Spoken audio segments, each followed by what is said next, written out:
ಹಾಸನದ ಜಿಮ್ನಲ್ಲಿ ಗಲಾಟೆ, ಭುಜ ಟಚ್ ಆಯಿತು ಅಂತ ಪ್ರಜ್ಞೆ ಹೋಗುವಂತೆ ಮುಖಕ್ಕೆ ಪಂಚ್. ವಿಜಯಪುರದ ಚಿನ್ನದಂಗಡಿಯಲ್ಲಿ ಸಿಲಿಂಡರ್ ಸ್ಫೋಟ, ಇಬ್ಬರು ಅಕ್ಕಸಾಲಿಗರಿಗೆ ಗಾಯ. ಬೆಂಗಳೂರಿನ ನಾಯಂಡಹಳ್ಳಿಯಲ್ಲಿ ಪ್ಲಾಸ್ಟಿಕ್ ಗೋದಾಮು ಧಗಧಗ, ಜೀವನಾಧಾರವಾಗಿದ್ದ ಗೋಡೌನ್ ಸುಟ್ಟು ಕರಕಲು, ಮಾಲೀಕ ಕಂಗಾಲು. ಜೂನ್ ತಿಂಗಳಲ್ಲಿ ಪಿಂಕ್ ಲೈನ್ ಮೆಟ್ರೋ ಓಪನ್. ಎಲ್ಲದರ ಡೀಟೇಲ್ಸ್ ಕರ್ನಾಟಕ ಟಾಪ್ 20ಯಲ್ಲಿ.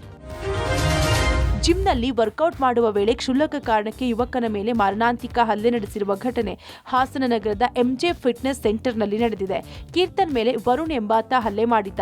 ತಲೆಗೆ ತೀವ್ರ ಪೆಟ್ಟು ಬಿದ್ದ ಹಿನ್ನೆಲೆ ಹೆಚ್ಚಿನ ಚಿಕಿತ್ಸೆಗಾಗಿ ಕೀರ್ತನ್ ಅನ್ನ ಬೆಂಗಳೂರಿನ ಆಸ್ಪತ್ರೆಗೆ ಶಿಫ್ಟ್ ಮಾಡಲಾಗಿದೆ.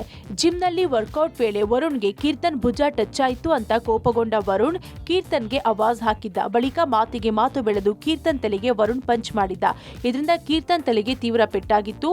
ಹಲ್ಲೆ ಆರೋಪಿ ವರುಣ್ ವಿರುದ್ಧ ಬಡಾವಣೆ ಪೊಲೀಸ್ ಠಾಣೆಯಲ್ಲಿ ಪ್ರಕರಣ ದಾಖಲಾಗಿದ್ದು ಆರೋಪಿಗಾಗಿ ಹುಡುಕಾಟ ನಡೆಸಲಾಗುತ್ತಿದೆ. ಹಿಂಗೆ ಪಾಸ್ ಆಗ್ತಾ ಇದ್ರು, ನನಗೆ ಟಚ್ ಆಯಿತು ಅಂತ ಅವ್ರು ಅಂದರು. ನನಗೆ ಗೊತ್ತಿಲ್ಲ, ನಂಗೆ ಟಚ್ ಆಗಿತ್ತರ ನಂಗೆ ಏನೋ ಅನ್ನಿಸ್ಲಿಲ್ಲ. ಏನೋ ಟಚ್ ಮಾಡ್ಕೊಂಡು ಹೋಗ್ತಾ ಇದೆಯಾ ಅಂದರು. ನಾನು ಅದಕ್ಕೆ ಹಿಂದೆ ತಿರುಗಿ ಏನಾಯಿತು ಸರ್ ಅಂತ ಕೇಳಿದೆ. ಏನೋ ಟಚ್ ಮಾಡ್ಕೊಂಡು ಹೋಗ್ತಿಲ್ಲ ಅಂದರು. ನಾನು ಅದಕ್ಕೆ ಏನಾಯಿತು ಸರ್ ಅಂತ ಹಿಂಗೆ ಕೇಳಿದೆ. ನಾರ್ಮಲಾಗಿ ಕೇಳ್ತಾ ಇದ್ದಂಗೆ ಈ ಜಾಗಕ್ಕೆ ಹೊಡೆದ್ರು ಕಣ್ಣಿಗೆ. ನೆನ್ನೆ ಪೂರ್ತಿ ಅಂದರೆ ಇವತ್ತು ಸ್ವಲ್ಪ ಪರವಾಗಿಲ್ಲ. ಕೀರ್ತಿ ಎಂಬವರು ಬಂದಾಗ ಅವ್ರಿಗೆ ಸೆಮಿ ಕಾನ್ಷಿಯಸ್ ಇದ್ದರು, ಫುಲ್ಲಿ ಜ್ಞಾನ ಇರಲಿಲ್ಲ. ಆಮೇಲೆ ನೋಡುವಾಗ ಎಡದ ಕಡೆ ತಲೆಯ ಮುಂಭಾಗ ಆಳವಾದ ಗಾಯ ಇತ್ತು. ಜೊತೆಯಲ್ಲಿ ತಕ್ಷಣಕ್ಕೆ ನಾವು ಬಿ ಪಿ ಎಲ್ಲ ನೋಡ್ಕೊಂಡು ಏನೇನು ಬೇಕು ಚಿಕಿತ್ಸೆಯನ್ನು ಕೊಟ್ಟು, ಮುಖದಲ್ಲಿ ಮಲ್ಟಿಪಲ್ ಫ್ರಾಕ್ಚರ್ಸ್ ಅಂದರೆ ಒಂದು 4-5 ಕಡೆ ಮುಖದ ಮೂಳೆ ಮುರಿದಿದೆ. ವಿಜಯಪುರದಲ್ಲಿ ಚಿನ್ನದಂಗಡಿಯಲ್ಲಿ ಗ್ಯಾಸ್ ಸಿಲಿಂಡರ್ ಬ್ಲಾಸ್ಟ್ ಆಗಿದೆ. ನಗರದ ಸರಫ್ ಬಜಾರ್ನಲ್ಲಿ ಅವಘಡ ಸಂಭವಿಸಿದೆ. ಸಿಲಿಂಡರ್ ಸ್ಫೋಟದ ದೃಶ್ಯ ಸಿಸಿಟಿವಿಯಲ್ಲಿ ಸೆರೆಸಿಕ್ಕಿದ್ದು, ಸ್ಫೋಟದ ತೀವ್ರತೆಗೆ ಚಿನ್ನದಂಗಡಿ ಶಟರ್ ಬಾಗಿಲು ಒಡೆದು ಹೋಗಿದೆ. ಇವತ್ತು ಬೆಳಗ್ಗೆ ಚಿನ್ನದ ಕುಲುಮೆ ಕೆಲಸ ಮಾಡುವಾಗ ಗ್ಯಾಸ್ ಸೋರಿಕೆಯಾಗಿ ಸಿಲಿಂಡರ್ ಸ್ಫೋಟಿಸಿದೆ. ಬೆಳಗ್ಗೆ ಅಕ್ಕಸಾಲಿಗ ಕೆಲಸಕ್ಕೆ ಬಂದಿದ್ದ ಚಿನ್ನದಂಗಡಿ ಸಿಬ್ಬಂದಿ 38 ವರ್ಷದ ಬಿಜು, 40 ವರ್ಷದ ನಾನಾ ಹಕೀಂ ಅವರಿಗೆ ಗಾಯವಾಗಿದೆ. ಇಬ್ಬರು ಕೆಲಸ ಆರಂಭಿಸುತ್ತಿದ್ದಂತೆ ಗ್ಯಾಸ್ ಸ್ಫೋಟಗೊಂಡಿದೆ. ಸ್ಫೋಟದ ಅಗ್ನಿ ಅವಘಡದಲ್ಲಿ ಗಾಯಾಳುಗಳು ಇಬ್ಬರು ಬಂಗಾಲಿ ಮೂಲದ ಅಕ್ಕಸಾಲಿಗರು ಅಂತ ಗುರುತಿಸಲಾಗಿದೆ. ಗಾಯಾಳುಗಳನ್ನು ಆಸ್ಪತ್ರೆಗೆ ದಾಖಲಿಸಿದ್ದು ಯಾವುದೇ ಪ್ರಾಣಹಾನಿಯಾಗಿಲ್ಲ. ಏನಿಲ್ರಿ, ಗ್ಯಾಸ್ ಲೀಕ್ ಆಗಿ ಬ್ಲಾಸ್ಟ್ ಆಗೈತ್ರಿ. ಬಂಗಾರ ಕೆಲಸ ಮಾಡೋದು ಅಂಗಡಿ ಐತ್ರಿ. ಅವ್ರು ಇಬ್ಬರು ಕೆಲಸ ಮಾಡೋರು, ಅವ್ರೊಂದು ಸ್ವಲ್ಪ ಇಂಜುರಿ ಇದು ಆಗೈತ್ರಿ. ಅದೇ ರೀ, ಬಂಗಾರ ಕೆಲಸ ಮಾಡ್ತಿದ್ದೀರಿ, ಆರ್ನಮೆಂಟ್ಸ್ ಮಾಡ್ತಾರೆ. ಬಂಗಾಲಿ ಗ್ಯಾಸ್ ಶೋಲ್ಡ್ರಿಂಗ್ ವರ್ಕ್ ಮಾಡಕ್ ಬೇಕಾಗ್ತೈತೆ ಇಟ್ಟಿದ್ರು, ಗೋಲ್ಡ್ ವರ್ಕ್. ನಾವು ಬಂದು ನೋಡಿದಾಗ ಅದನ್ನು ಗ್ಯಾಸ್ ಫುಲ್ ಚಿಲ್ಲಿಂಗ್ ಎಫೆಕ್ಟ್ ಆಗಿತ್ತು.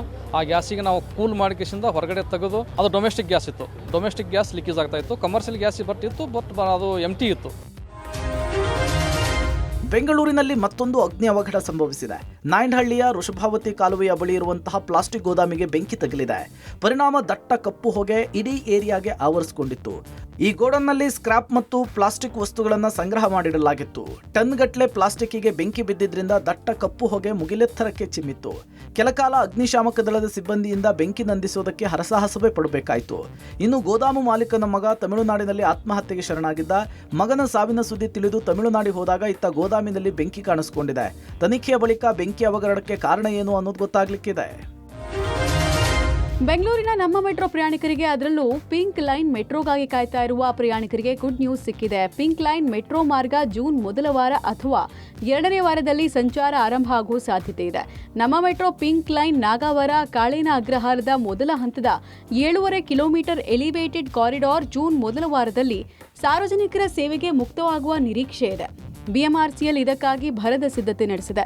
ಟ್ರಯಲ್ ರನ್ ಯಶಸ್ವಿಯಾಗಿ ಮುಕ್ತಾಯವಾಗಿದ್ದು, ಸಿಗ್ನಲಿಂಗ್, ಬ್ರೇಕಿಂಗ್ ಮತ್ತು ಟ್ರ್ಯಾಕ್ ಸುರಕ್ಷತೆಯ ಸಂಪೂರ್ಣ ಪರಿಶೀಲನೆ ನಡೆದಿದೆ.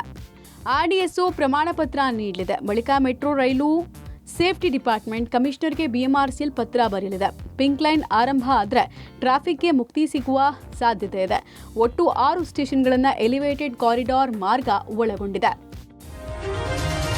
ಉತ್ತರ ಪ್ರದೇಶದ 5 ಜಿಲ್ಲೆಗಳಲ್ಲಿ ಭಾರೀ ಮಳೆಯೊಂದಿಗೆ ಬೀಸಿದ ಪ್ರಬಲ ಚಂಡಮಾರುತ ವ್ಯಾಪಕ ಹಾನಿಯನ್ನುಂಟು ಮಾಡಿದ್ದು, ಭದೋಹಿ, ಫತೇಪುರ್ ಮತ್ತು ಬದೌನ್ ಸೇರಿದಂತೆ 5 ಜಿಲ್ಲೆಗಳಲ್ಲಿ 54 ಮಂದಿ ಸಾವನ್ನಪ್ಪಿದ್ದಾರೆಂದು ವರದಿಯಾಗಿದೆ.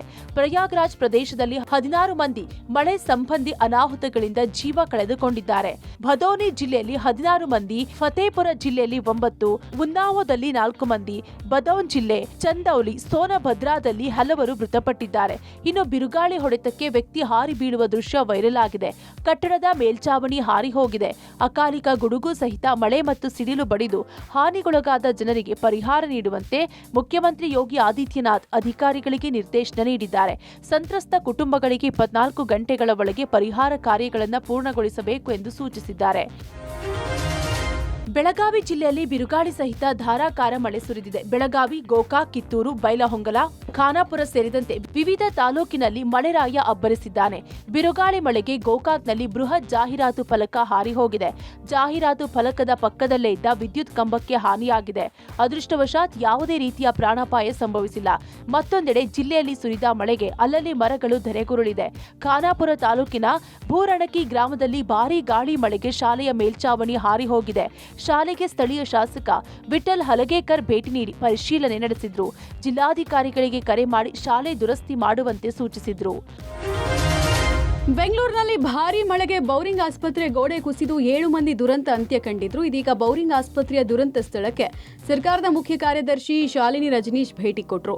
ಬೆಂಗಳೂರು ನಗರದ ಡಿಸಿ ತನಿಖಾ ವರದಿ ಸಲ್ಲಿಸಿದ ಬಳಿಕ ಸಿಎಸ್ ಸ್ಥಳ ಪರಿಶೀಲನೆ ಮಾಡಿದ್ರು. ಡಿಸಿ ಜಗದೀಶ್ ತುಷಾರ್ ಗಿರಿನಾಥ್ರಿಂದ ವಿವರಣೆ ಪಡೆದುಕೊಂಡ್ರು. ಬಳಿಕ ಆಸ್ಪತ್ರೆಯ ಕುಸಿದ ಗೋಡೆಯನ್ನ ಸಂಪೂರ್ಣ ಡೆಮಾಲಿಷನ್ ಮಾಡೋಕೆ ಸೂಚಿಸಿದ್ದಾರೆ. 200 ಮೀಟರ್ ಗೋಡೆ ಡೆಮಾಲಿಷ್ ಮಾಡಿದ ಕೂಡಲೇ ಗೋಡೆಯನ್ನು ನಿರ್ಮಿಸಬೇಕು ಅಂತಲೂ ಆದೇಶಿಸಿದ್ದಾರೆ. ಇನ್ನುಳಿದ ಆಸ್ಪತ್ರೆಗಳ ಪರಿಸ್ಥಿತಿ ಅವಲೋಕಿಸಿ ವರದಿ ಕೊಡೋಕೆ ತಿಳಿಸಿದ್ದಾರೆ. ಸ್ಥಳ ಪರಿಶೀಲನೆ ಬಳಿಕ ಮಾಧ್ಯಮಗಳಿಗೆ ಪ್ರತಿಕ್ರಿಯೆ ಕೊಡೋದಕ್ಕೆ ನಿರಾಕರಿಸಿ ಕೆಲವು ನಿರ್ಣಯ ಆಗಿದೆ. ಆದೇಶ ಆದ್ಮೇಲೆ ಗೊತ್ತಾಗುತ್ತೆ ಎಂದಿದ್ದಾರೆ. ಪಶ್ಚಿಮ ಬಂಗಾಳದ ಮಾಜಿ ಸಿಎಂ ಮತ್ತು ಟಿಎಂಸಿ ಮುಖ್ಯಸ್ಥೆ ಮಮತಾ ಬ್ಯಾನರ್ಜಿ ವಕೀಲರ ಕೋಟನ್ನು ಧರಿಸಿ ಮತ್ತೆ ಕೋರ್ಟ್ಗೆ ಆಗಮಿಸಿ ಗಮನ ಸೆಳೆದಿದ್ದಾರೆ. ಚುನಾವಣೋತ್ತರ ಹಿಂಸಾಚಾರ ಪಿಐಎಲ್ ಪ್ರಕರಣಕ್ಕೆ ಸಂಬಂಧಪಟ್ಟಂತೆ ಟಿಎಂಸಿ ನಾಯಕ ವಕೀಲ್ ಕಲ್ಯಾಣ್ ಬಂಡೋಪಾಧ್ಯಾಯ ಅವರ ಪುತ್ರ ಶೀರ್ಷಣ್ಯ ಪಿಐಎಲ್ ಅರ್ಜಿಯನ್ನು ಸಲ್ಲಿಸಿದ್ದಾರೆ. ಈ ಅರ್ಜಿ ವಿಚಾರಣೆಯ ಮುಖ್ಯ ನ್ಯಾಯಮೂರ್ತಿ ಎಚ್.ಸಿ. ಸುಜಯ್ ಪಾಲ್ ನೇತೃತ್ವದ ಪೀಠದಲ್ಲಿ ನಡೀತಾ ಇತ್ತು. ಹೀಗಾಗಿ ವಕೀಲೆಯಾಗಿ ಮಮತಾ ಬ್ಯಾನರ್ಜಿ ಕೋರ್ಟ್ಗೆ ಎಂಟ್ರಿ ಕೊಟ್ಟಿದ್ದಾರೆ.